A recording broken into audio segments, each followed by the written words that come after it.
Mga bagay na nakakasira ng pagsasama ng mag-asawa. Una, hindi pagsasabi ng saloobin.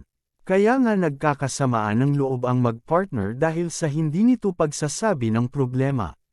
Dapat kung hindi ka masaya sa inyong pagsasama, sabihin niyo para alam ng partner mo.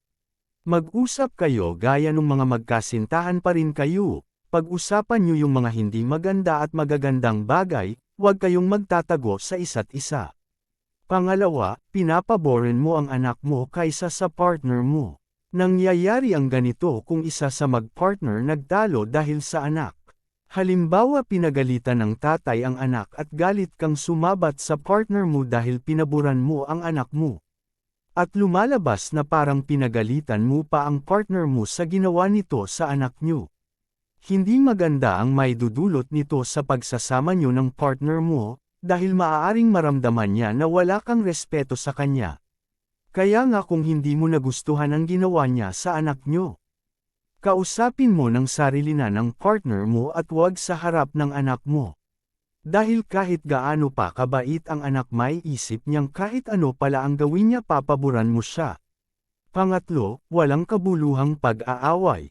Ito yung dahil lang sa maliliit na bagay o nagawang kasalanan nagtatalo na kaagad. Halimbawa, hindi dumating sa oras ng usapan o kaya hindi tumulong sa gawain.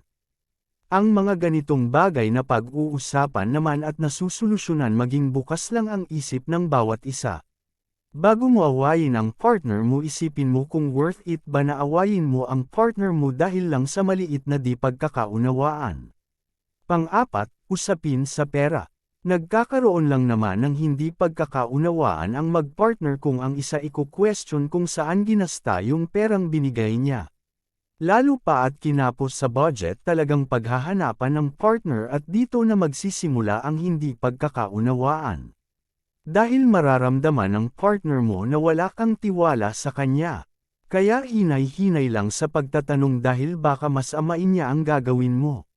Panglima, hindi na kayo nagde-date. Kung noong magkasintahan kayo palagi kayong nagde-date at ngayon hindi na. Wala itong magandang ay dudulot sa inyong dalawa bilang mag-partner. Kung ang pakikipag-date mo noon sa partner mo ang naging dahilan upang maging kayo huwag nyo itong itigil na gawin.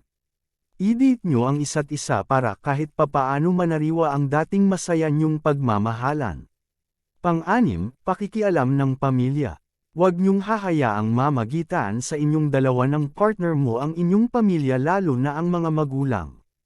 At dapat kayo ring dalawa iwasan yung isali sa usapan niyo ang nanay o kaya ang tatay niyo.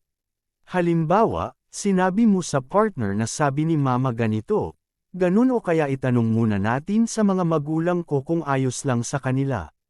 Buhay niyo yan, kayong dalawa dapat ang bubuo ng niyong pamilya kaya wag niyo nang isali ang mga magulang niyo sa usapin niyo dahil pag ginawa niyo yon, parang binigyan niyo na rin sila ng karapatang pakialaman ang magiging buhay niyo.